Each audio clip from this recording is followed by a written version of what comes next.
मित्रांनो नमस्कार.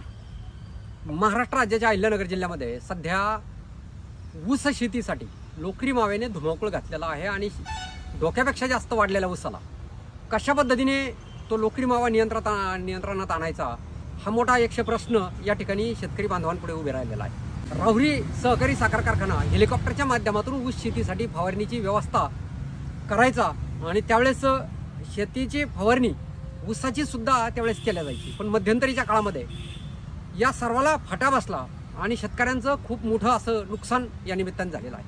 परंतु आता आधुनिक तंत्रज्ञानाने या ठिकाणी शेतीची फवारणी करण्याची पद्धत या ठिकाणी आलेली आहे. आपल्यासोबत आता जोगेश्वरी आखाडा तालुका राहुरी येथील काळे आपल्यासोबत आहे. त्यांचा स्वतःचा ड्रोन आहे. आपण त्यांच्यासोबत बोलणार आहोत की आपण आता जो काय माझ्या शेतामध्ये स्प्रे या ठिकाणी ऊसाला केलेला आहे तर अशा पद्धतीने कोणत्या कोणत्या पिकांसाठी आपल्याला स्प्रे देता येतो आणि त्याचे फायदे या ठिकाणी शेतकऱ्यांना कसे मिळतात तर हे जाणून घेऊया. नमस्कार, मी प्रसाद काळे.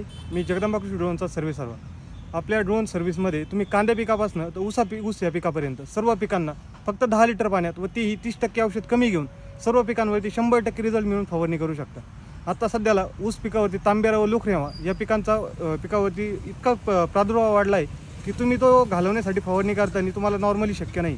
तर नक्कीच तुम्ही एकदा संपर्क करा. जगदंबा कृषी ड्रोन सर्व्हिस, प्रसाद काळे. धन्यवाद. आपण जसा नियमित शेतीला फवारा करतो त्या पद्धतीनंच अगदी हे आवश्यक आपल्याला जे औषधी फवारणी करायची तर ती सर्व एका बादलीमध्ये हे कालवून घेतात आणि त्याच्यानंतर फवारणी मशीनमध्ये असलेल्या या ड्रोनच्या टाकीमध्ये औषध भरतात आणि आपल्या ज्या ठिकाणी आपल्याला स्प्रे करायचा आहे त्या ठिकाणी याचं उड्डाण केलं जातं. आणि ज्या ठिकाणी आपण हातपंपाने असेल मशीननं असेल फवारा करू शकत नाही अशा उंच असलेल्या पिकांवरती आपण ह्या ड्रोनच्या माध्यमातून फवारा करू शकतो. आपण दिलेलं इच्छित जेवढं क्षेत्र आहे ते अशा पद्धतीने GPS लोकेशनच्या माध्यमातून अगोदर सेट केलं जातं.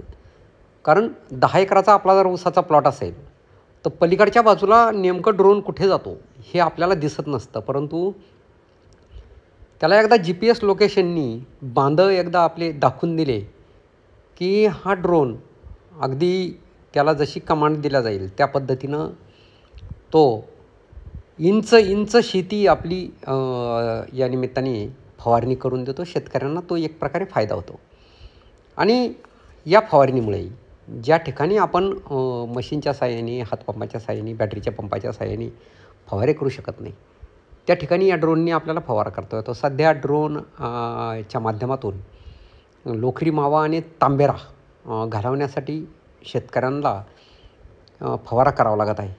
एकीकडे शेतकऱ्यांचं